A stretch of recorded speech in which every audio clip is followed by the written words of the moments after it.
Good afternoon, everyone. So an empty bladder is a pyramidal-shaped organ which completely situated in the true pelvis of an adult.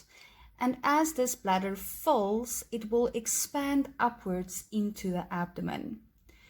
So to understand the surfaces and orientation of the bladder, think of the bladder as a pyramid that has fallen over.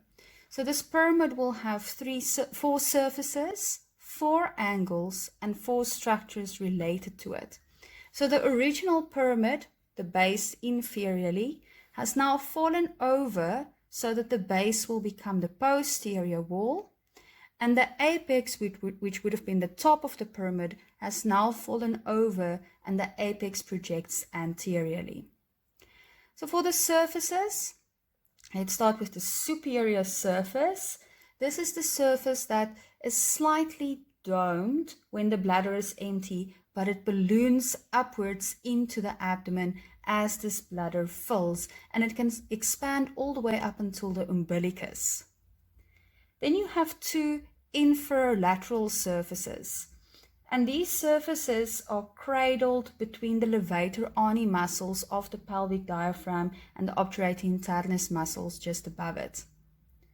And then posteriorly, your posterior surface or your base, this is the surface that on the internal side, between the openings of the ureters and the urethra, the mucosa is firmly attached to the underlying smooth muscle. And that smooth area on the inside of this posterior surface is known as the trigone.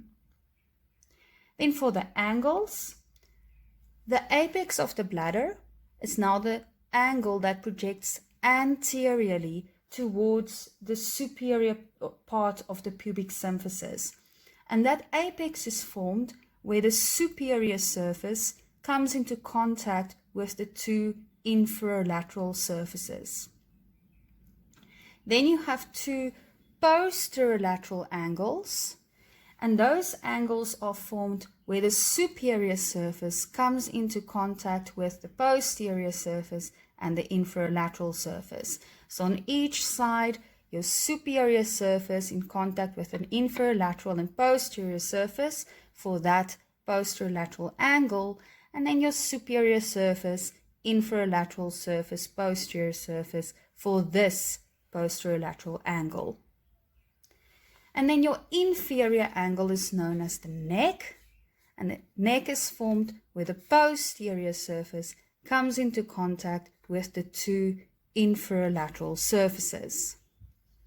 Then for the 4 structures related to these angles of the bladder, at the apex is where your median umbilical ligament attaches. And remember that the median umbilical ligament is the embryological remnant of the urachus, and that is the fibrous remnant of the allantois which contributed to the formation of the bladder. Right, so that's the apex of the bladder and the median umbilical ligament attached to the apex. And at the posterolateral angles, that is where the 2 ureters enter the bladder. So the ureters actually enter just at the top of the posterior surface, close to those angles, passing through the muscular walls of the bladder. And then inferiorly at the neck, this is where the urethra exits the bladder. So the urethra is surrounded by some tissue of the neck of the bladder and related ligaments.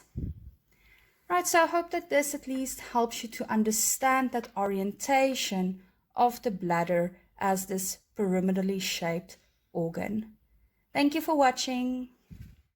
This video was partially sponsored by Dirisana Plus, an EU-funded project.